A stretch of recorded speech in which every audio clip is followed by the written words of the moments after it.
Hi, Kerry here with Best of Us Investors. I've been doing this since, I guess, the end of 2019. That is the YouTube channel, and I did well in 2019. I had a 29% return on my investment, and then in 2020, I actually got a 64% because I was, like you, playing the effects of the coronavirus and jumping in and jumping out and doing some swing trading. And then as we moved into 2021, my focus became more on finding those stocks that I thought were going to change my life in the future. And I focused on a number of categories, mostly biotech, and then more recently, the metaverse, some cybersecurity, some fintech, some 3D printing, and some EV. Because I believe that's what's going to change my life. And I want to find the companies that are going to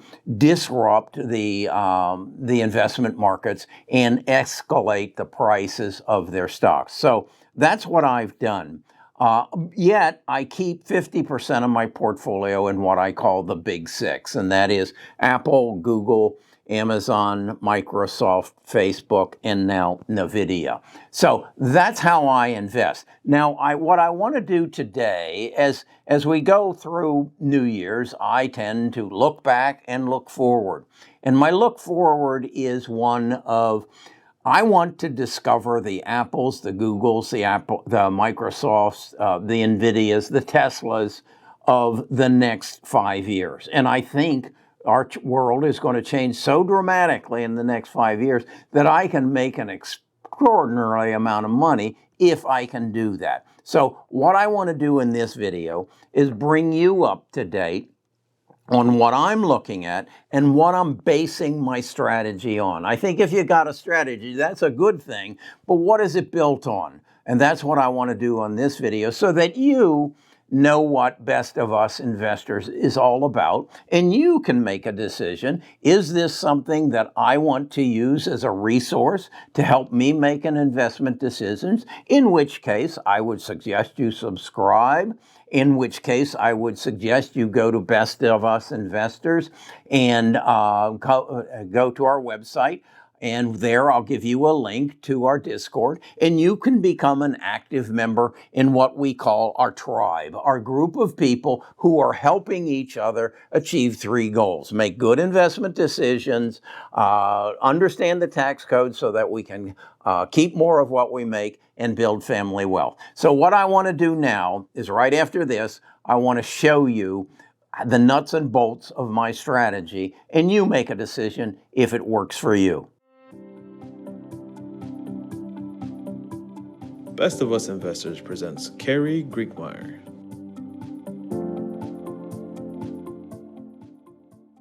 Okay, the basis of my investments are based on my perspective of past history.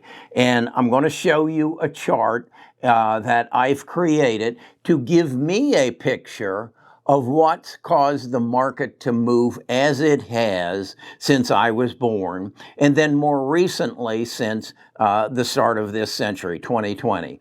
And I can walk you through that, and then what I'm going to do is show you an Excel spreadsheet that I've created to give me an understanding how the seven stocks, actually, I'm going to go through, progressed so that I can get a time frame on what I think is going to happen next and give me some comfort in understanding the movements of the prices of these stocks, Apple, Google, Microsoft, Tesla, over their introductory period, so that I can better understand what might happen to the stocks that I want to invest in the next 5 and 10 years. So let's take a look at these.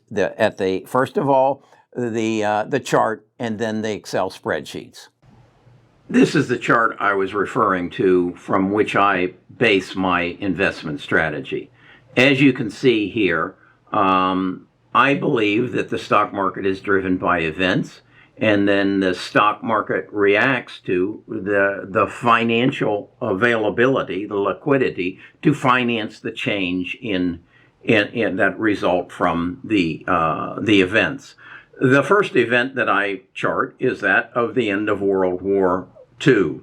The second is the U.S. coming off of the gold standard. This is significant because it creates the liquidity that the market is going to need in the future. The blue line represents the national debt. And as you can see, at the end of World War II, it was $251 billion. As of today, it's just shy of $29 trillion.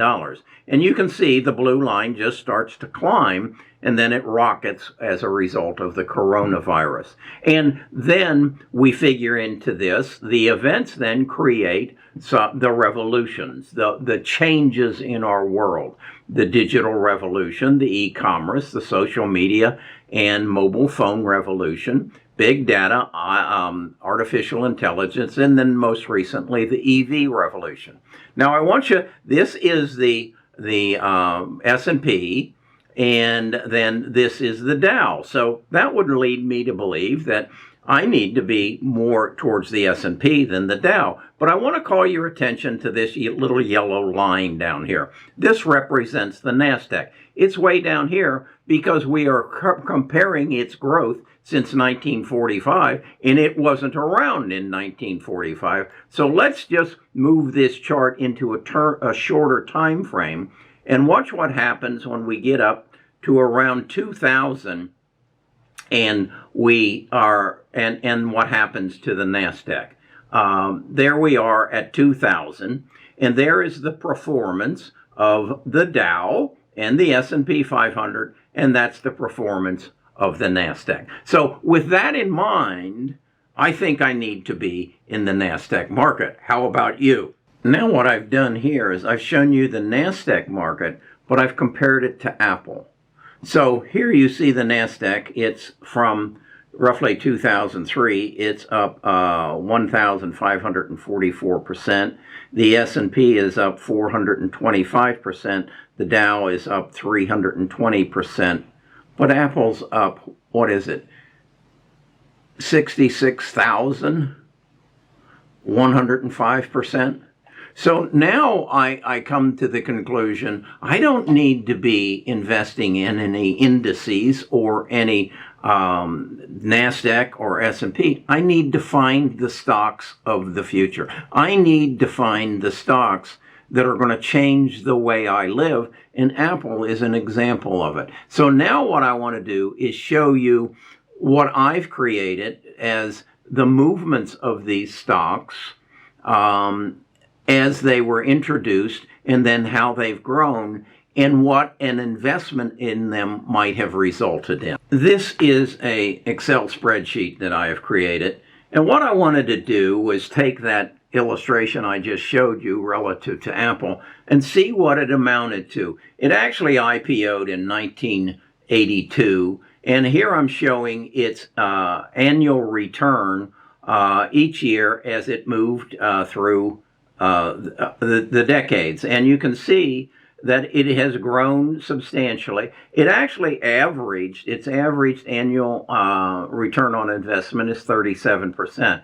But what I did was I said, well, what if I had invested $10,000 and at its IPO, what would it be worth today? And as you can see, it would have amounted to $18 million. So that gives me some motivation to say, okay, maybe I need to spend my time finding the next Apple. And then I did the same thing on Microsoft, which IPO'd in 1987, and a $10,000 investment there would have turned into $33 million. Is it just a clean sweep and wow, that just all you got to do is pick the stock? No, you got to have some courage, because look here, as it went through the dot-com bubble, we were at $3 million, and in that year we lost 2.2 of it because it was down 64%. Now the next year it came back 53, but you can see these stocks don't just go straight up. Here again, we went from 3.5 million to 1.9, and this was in the subprime crisis. Did that really have anything to do with Google? No, it had to, or Microsoft. No, it had to do with the fear of the market and the reaction to things that have no effect whatsoever on, in this case, Microsoft. Then I did the same thing for Amazon. And as again, you see here, it dropped 80% one year, and that would have been in the dot-com bubble, followed by 30% drop the next year. So our $151,000 ended up at 21 at the end of 2001, but as if we would have just said, that's okay. This is an innovative stock. This is filling a demand, and it will grow, and our 10,000 would have grown to 6.6 million. I did the same thing for NVIDIA, then did the same thing for Google. I was a little surprised at the earnings on Google, not what I would have thought it was going to be. My 10,000 would have turned only into just shy of 150. Then I did the same thing for Facebook. My 10,000 would have turned into 126. And then I did it on Tesla. And as you can see, my 10,000 would have turned into just under 2 million. But all in all, we have, I believe, 7 stocks here. Would have turned into, so that's $70,000, would have turned into $64.4 million. So that substantiates my belief.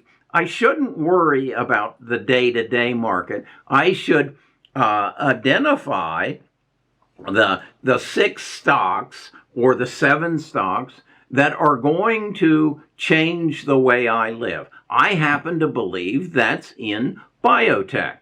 So that's my investment strategy in a nutshell.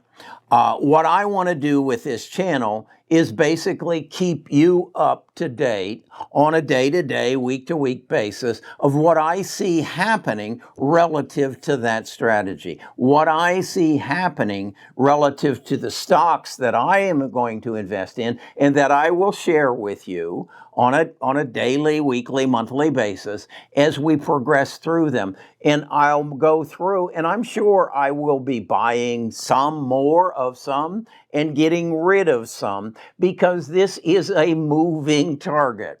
It is all going to be based upon science, and that is, much as the science of the coronavirus is relative to how we understand the functioning of our body and the molecules within our body and the therapies that we introduce into our body. That's how we're going to move through the development of the drugs and the therapies of genome sequencing, genome editing, protein sequencing, protein editing. And then on the other side, I'm going to be paying a lot of attention to the development of the metaverse and how I think it's going to develop and who the key players are. And I believe my big 6 are going to be a big part of it. Then I'm also concerned about 3D printing, because I think it's going to be part of the answer to bringing the supply chain back to the United States. And that's why I'm hanging on to some stocks I'm getting crucified on, because I believe they're going to be players,